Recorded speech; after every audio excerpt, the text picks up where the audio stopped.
Hello, hello, and this is today's family program, and I'm Dr. Альбертом Kitchere. Like always, you are welcome to this place, and it is always a great joy that we can come together and deliberate on things that matter to our life.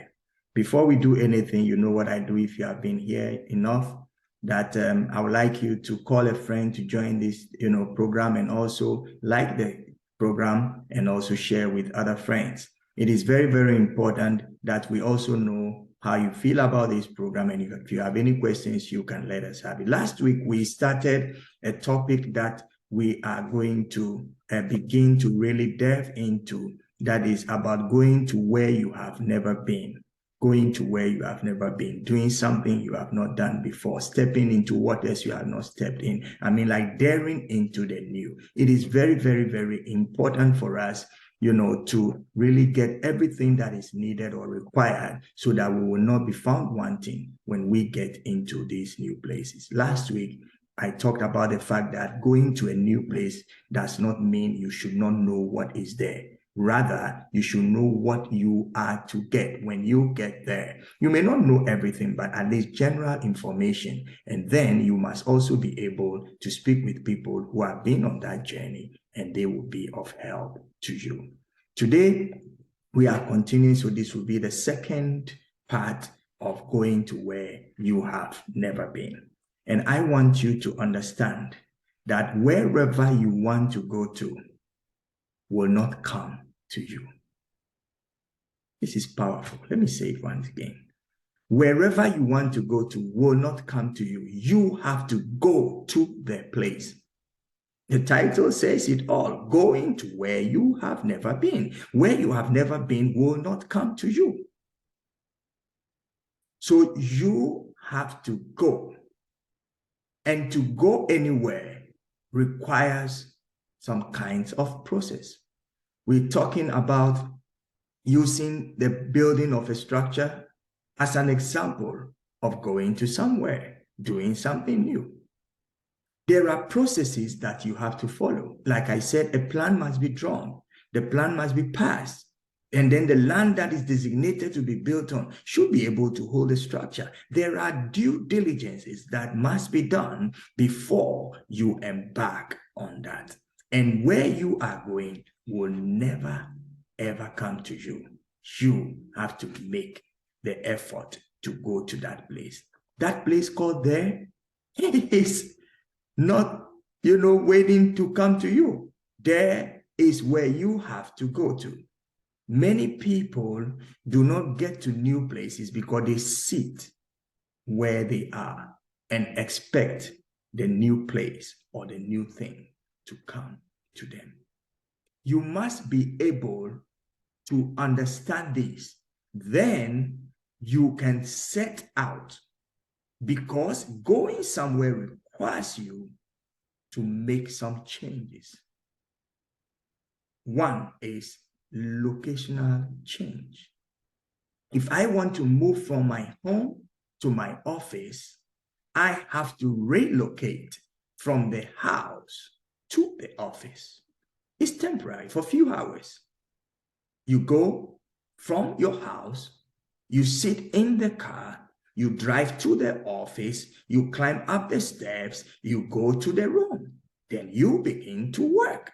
It requires you to consciously put in some effort to get to that place. If I have a car and I have, I know where I'm going to the office, but there is no fuel in the car, it's a waste of time. So you must make sure that whatever you need to get you to that place, you have it. Many people have failed along the way because they set off with high spirit. They started doing what is right. And then along the way, on the highway, they realized there is not enough fuel. And what betides if you break down on the highway where there is no, fuel station nearby, then you are doomed. In fact, it will delay you even if it is close by, because the plan is to move swiftly. So where you are going to does not come to you. You must go to where you want to go. and you decide how you want to go. Going to my office, I can drive the car, I can take the bus, I can walk. All are doable. But if I should drive, I'll drive 20 minutes. If I should walk, I might walk hours.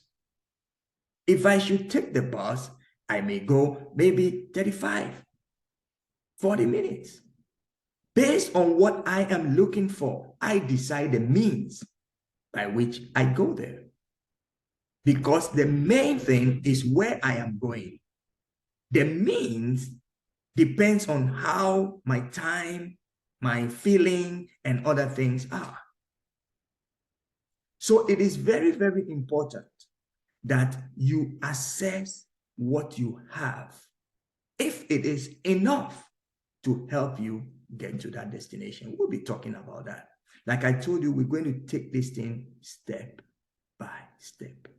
I will not be in a hurry. This is today's family program, and if you have just tuned in, I want you to know this program is based one on the other, especially those of you who are here for the first time, and therefore I encourage you to listen to the previous ones. Today's program is a continuation of what we started last week, and what you hear will be very, very interesting to your ears, but it will become very relevant if you add on to it what has been said earlier. And please invite your friends, let them join, and let's all together get into this beautiful, beautiful theme that is very relevant for our lives.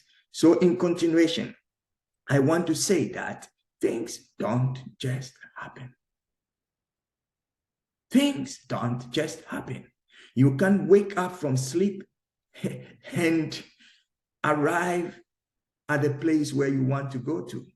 Maybe in your dream, you tour the whole world, but when you wake up, the dream you had for maybe 10 minutes or 5 minutes, whatever, that you tour the whole world, might take you months, if not years, to tour the whole world. So we always have to wake up from that instinct and then begin to face the reality of the day. Should I say it one more time? Wake up from the instinct and face the reality of the day. Let me say it in another way. Wake up from the dream and begin to make the dream reality. That requires a few things. Number one, change in your attitude. Change in your attitude. That means I want to go to the office. When should I be there? 8 a.m. So you cannot wake up at 8:15. You must wake up in a time that if you want, you wash down, you do your breakfast and all the stuff that you need to do, yourself, know how much it takes and how much approximately you will need to get there at 8. Somebody may have to wake up at 7:45 because it will take him 15 minutes walk to that same place, or 5 minutes drive to the same place. And if they tell you, oh, I wake up at 7:45, and then you wake up 7:45 only to realize that it will take you 30 minutes, you are late even before you started your journey. That is why I say journeying is good, but arrival is better. But journeying without destination is a problem.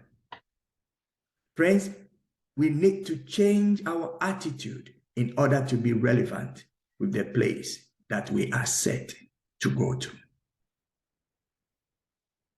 The second thing you need to master is the art of process. The art of process. Process is the means through which you get something done. There is always various options. You decide what process you want to, and steps. It's about process. It's about steps. 1 step, 2 steps. Like I said, I wake up in good time. I get myself refreshed, take a breakfast, maybe read the paper or something, get into the car, drive to the workplace, be there on time, and begin to work. Process and steps. I mean, you can leave your home and forget about the key to the office, and you will get there, you may have to come back. So you do all your little checks. Keys check, files check, this check, that check, that check. So there are processes and steps. And in some cases, there are first steps and second steps and third steps. You must always observe the protocol. We'll come back next week to continue. I don't want us to be in a hurry because this is absolutely important. I believe you are enjoying this, and I want you to connect your friends to this program. Let them be part of what is happening here. And I guarantee you will have the best opportunity to go to where you have never been before in grand style. Because this time, you have information and you are being equipped. Take care. Until I see you next week, I wish you all the best. This has been your favorite program, Today's Family, and I'm Dr. Альбертом Китчером. Until I see you again next week, I say bye.